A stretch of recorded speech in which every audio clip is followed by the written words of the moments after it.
Welcome to Radnor Township, the most successful Democratic township in Delaware County.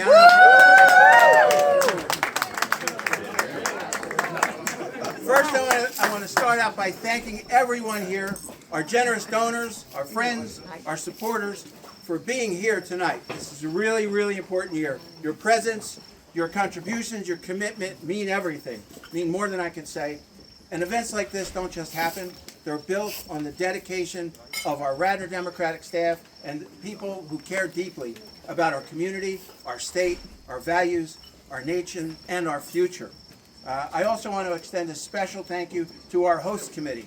Our host committee of people that wrote the big checks. And it's important. I mean, when Elon Musk is dropping $100 million to elect one Supreme Court justice in Wisconsin, and we have 3 in a state almost double the size, the importance couldn't be more stark. So I want to thank our...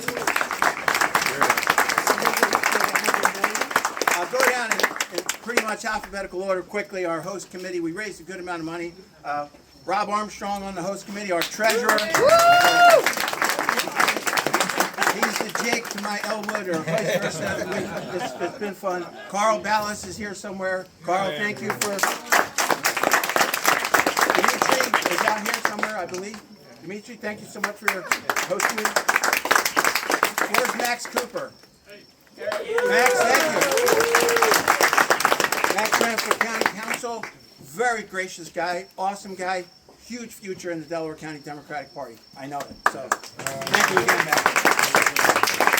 My class of 1979 at University of Pennsylvania and my class of 1982 at Villanova Law School, both classes we graduated together. Former candidate for Attorney General, lost by 3 votes out of 5 million cast, Joe Cohn. So, we don't discriminate, even if people are from Chester County, they're welcome. Mike Lavanga, I'm not sure, I didn't see Mike yet, but is Mike here? Host committee. Margaret Ralph, Margaret lives around the corner. Thank you, Margaret. We're going alphabetical, so don't read anything into this, because the next county controller of Delaware County, Louis Rosenthal, is also on the host committee. Where's Louis? Oh, there he is. Okay. Short guy over here. And last but not least is the Beatty boys, myself, my son George, and my son Mike. Where's George? There's George. Thanks, George. And last but not least, my son Michael Beatty. He's in Texas. He was the guy that had his company, and he's doing Bitcoin mining in Texas. So, who am I to argue with that? No. He's on the host committee. So these host committee donations and everybody else's donations have added up to a great night for everybody here. This is a financial success. And the volunteers, they do the heavy lifting, knocking on the doors, making the calls, registering the voters, and having those difficult conversations that move hearts and minds, because we need to do that this year more than ever. So you're the backbone of our movement here. Now, we're here because this election this year is not just another election. It is one of the most important. I know people say that every year, but the reasons are there this year for real. We have 50 states. We have 50 state governments. We have a Pennsylvania Constitution that gives us rights independent of whatever the federal government gives us. And the justices of the Pennsylvania Supreme Court are crucial in interpreting the law of Pennsylvania, the common law. They make a big difference in this state. And we're just so lucky to have Justice Donahue, Justice Weck, and Justice Doherty on the court for the last 10 years.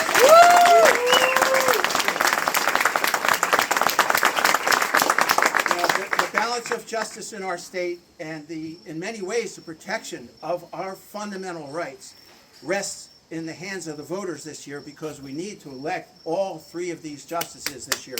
It's very important. Our opponents are organized, they're well-funded, they're determined to reshape the courts to serve their narrow political agenda. We've already seen what happens when democracy is undermined like that. So tonight, by standing together, we're doing something extraordinary. We're defending democracy. We're ensuring that our Pennsylvania courts, anyway, will remain fair, impartial, and dedicated to the rule of law. We will be sending a message this year that Pennsylvanians will not sit back while the rights of our citizens are chipped away by this administration. Never in my life have I seen anything close to this. And so thank you again for giving your time, energy, and resources. But it's a special moment if we just take a moment just to ponder how important this is, and we'll look back on tonight, because we're going to win in November. We're going to get 10 more years.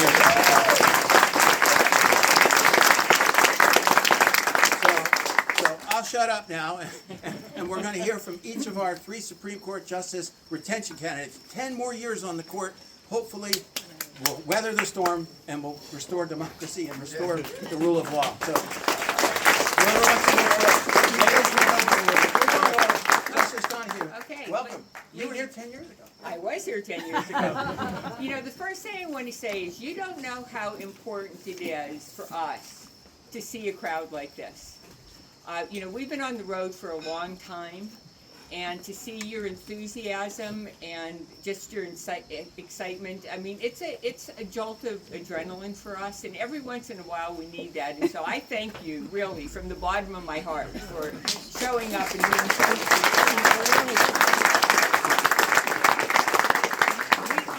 We have, unfortunately, a battle on our hands. You know, retention elections are not like this. No. Retention elections do not result in the kind of campaigning that we've been required to do. And back in January, the drip, drip, drip started from the MAGA right. Now they have actually got a slogan for what their goal is. It's no in November. Now, we've been dealing with this drip, drip, drip for about 7 months. And frankly, my fear is that that's made an indentation in the people who they are talking to. And you know the one thing that the MAGA right has? They have networks of people. They have that ecosystem that they live in. And word passes from one to another, and we have to counter that. We have to counter that, and it's up to you to do that. I mean, we're going to be on air. We saw it today for the first time. There was an independent group that put an advertisement on the air in the Philadelphia market and in the Pittsburgh market. And they're great advertisements. And let me tell you the first thing it starts with, because if anybody asks you, well, why should we vote for them? We don't know who they are or what they do. And so my suggestion is, follow the lead of the Pennsylvania Bar Association's independent commission on the retention justices, because they've read all of our opinions.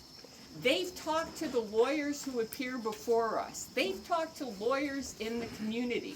And there aren't only lawyers on the PBA's independent commission, there are lay people on that commission. And that commission, after poking and probing, and I know the kinds of questions that were asked because I had calls from lawyers who were contacted by that commission. And they were asking questions like, is she biased? I mean, they went, you know, to the heart of issues that people would care about, and the PBA recommended the 3 of us for retention. And so if anybody wants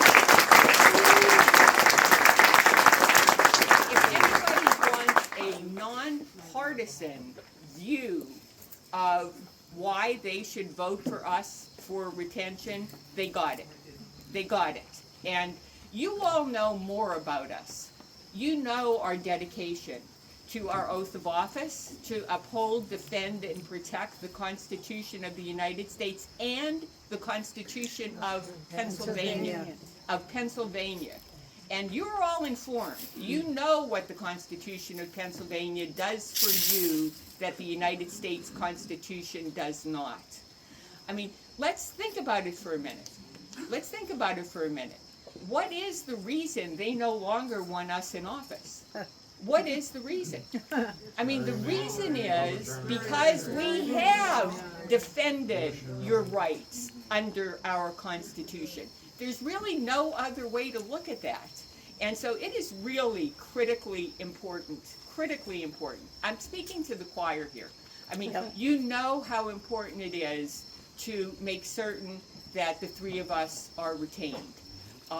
You are the heart of this movement. Trust me. I mean, you refer to us as the backbone for our democracy. You are the gears that keep us pumping. And so I thank you from the bottom of my heart for everything that you've done. We've got a long road to go. And, I'd like to say I am really optimistic. I can't actually say that yet. I want to be. I should be, because we deserve to be retained. But we have a message to get out there. And now, time is running short to get that message out. When mail-in ballots are delivered. That's soon. Yep. That's soon. And people who ask for mail-in ballots vote quickly. They vote quickly. So they have to know the answer to the question. Do we vote yes for retention? And the answer is vote yes to retain Donahue, Doherty, and Wecht. Vote 3 times, yes, yes, yes, and we'll be good. So thank you.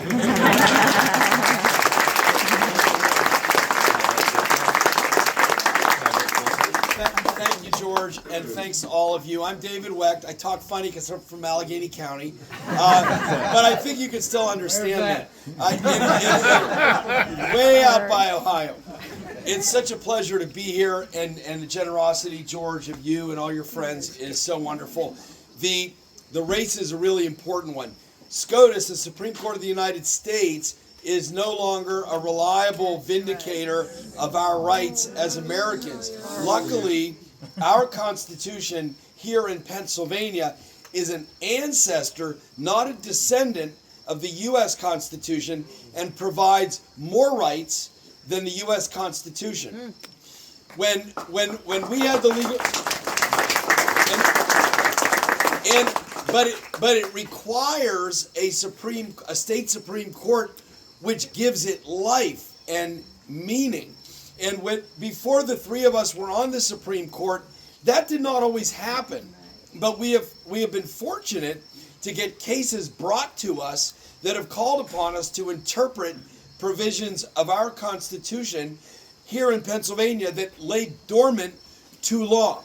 The League of Women Voters case in 2018, we were asked to decide, what does it mean to have free and equal elections? Well, we said one thing it does not mean is to have obscenely gerrymandered U.S. House districts. That's not a free and equal election.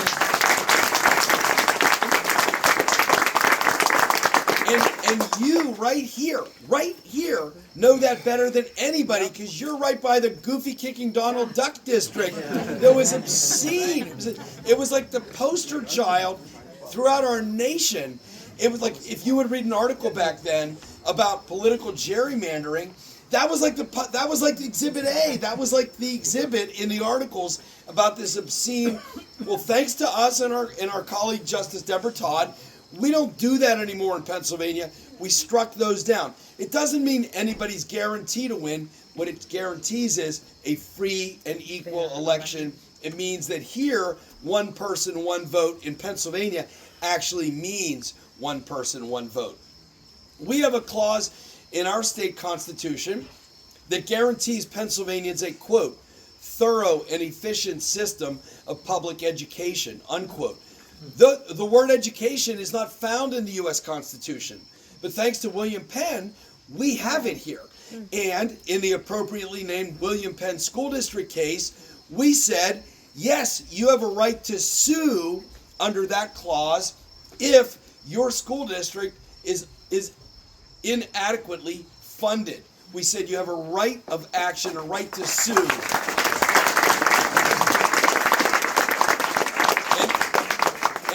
And we've had cases interpreting our Environmental Rights Amendment, which is fairly unique. When it was drafted 50 years ago or more, it was almost unique in the country. There's a few copycats now. But we have a guarantee in our Constitution to, quote, clean air, pure water, and the scenic values of the environment, unquote. That doesn't exist in the U.S. Constitution. We have given life to those words. We've said they have meaning. This is a public trust for us and our grandchildren and their grandchildren into the future, all that we have here. So this beautiful poplar tree George has out there, God willing, will still be standing if courts continue to vindicate the rights to clean air. We have something that also doesn't exist in the U.S. Constitution, and that is the Equal Rights Amendment. Some of you remember.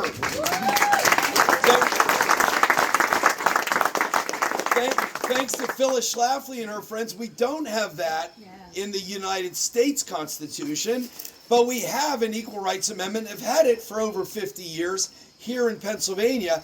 And in the Allegheny reproductive health case, we said that if you're guaranteeing Medicaid funding for men's reproductive health, you can't deny it for women's reproductive health. So, Dobbs does not restrict a woman's right to abortion services in Pennsylvania.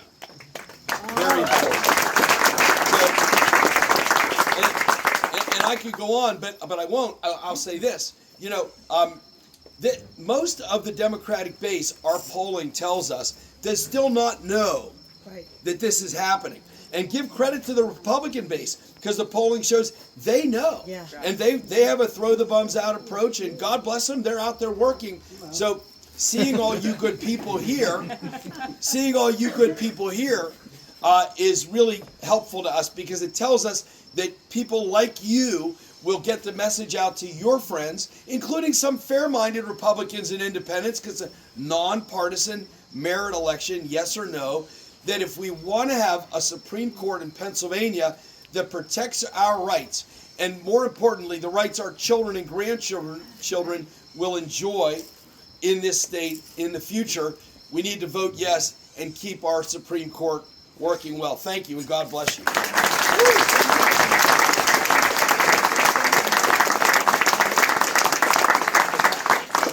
I'm cleanup.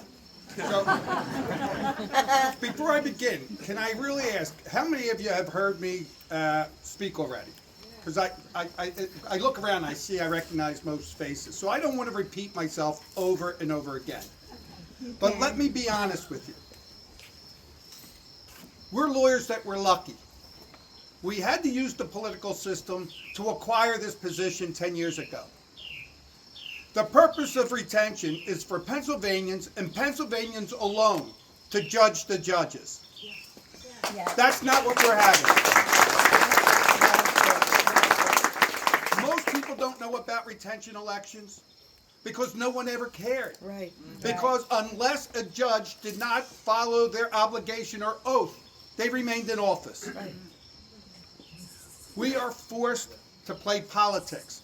And I have to tell you, it's somewhat embarrassing for sitting judges and justices to come out and play politic because outsiders want to destroy Pennsylvania's democracy. The upside is they got us mad. You're not the only one. Now the beauty is that we're not going to be ugly like them. We have turned our anger into, I would say, positive energy. And today is an example, and I can't thank you and Rob and your entire committee for putting this together and having us here. Now, but I do want to remind everyone, you've heard all the jurisprudence that we have. And I want you to remember that that's just not what we do all day. Our job is to make the court system more available, to make sure that those who are less understanding, whether they're neurodiverse or intellectually disabled or speak a foreign language, we have to make the system better. Our courts have permitted, we are in charge of the courts. Our Constitution gives us that responsibility. We're permitted to make specialty courts so that we can address neurodiversity. We can address mental illness. We can address why are we using our penal system as de facto mental health facilities. We can address drug treatment courts that only You don't destroy families by removing parents and putting children in foster care when all they need is some substance abuse treatment or therapy. Right. And worse, we have to learn, why is it that we're putting individuals who have mental health issues while they're incarcerated, when if they were outside, their actions would be deemed a symptom of the mental health diagnosis. But in prison, it's defined as an infraction. And that means we put them in isolation in a rubber room and let them decompensate. And we call ourselves justice system. I share this with you because we have made improvements. You don't really hear about them or know about them because our job is to do our job. Right. What separates us from politicians, and all due respect to those politicians, your job is to win the majority of the people you represent. That's exactly what the other branch of government. Judicial independence is just the opposite. It is a sacred part of our Constitution to have an equally balanced judicial system so that the two powers don't fight or try to be pigs about confiscating power.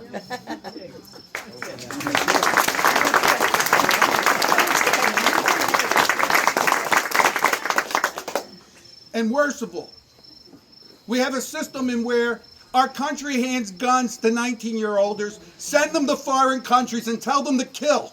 Yeah. And then when they come back with post-traumatic stress disorder, we don't treat them. You get locked up for drinking in public or maybe using drugs. And we call ourselves a justice system. The issue is, we are the justice system. And there are people who want to take us out because they don't like what we're doing. And people do not understand that the issues that we address on a daily basis transcend race, gender, creed, and partisan politics. It's about helping people understand what the law is, and during their worst moment, we give remedy to those who need it. That's all we're here to do. But I have to share with you, as I told people, I'm not very good in math, that's why I went to law school. But I do know 55 into 3 equals 10. We have 55 days left.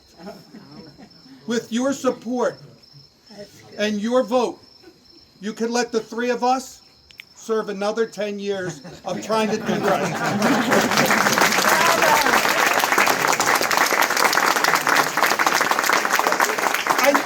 I need to end it with this. Politics is local. That's right. I'm the Philly kid, just over the border. I feel like the fresh air kid today out here. But I did learn a long time ago from Tip O'Neill that politics is local. That's right. And he wanted to know why Mrs. Flaherty didn't vote for him, who was his next door neighbor his entire life. And when he asked her, Mrs. Flaherty responded and said, "Tip, you didn't ask me." As I said when I learned about autism, I only have to be ignorant once and then I'll never be ignorant again. I've learned. So let me end with this. That's David Weck. This is Christine Donahue. Where's Christine Donahue? I'm Kevin Doherty. On November 4th, would you please vote yes for us?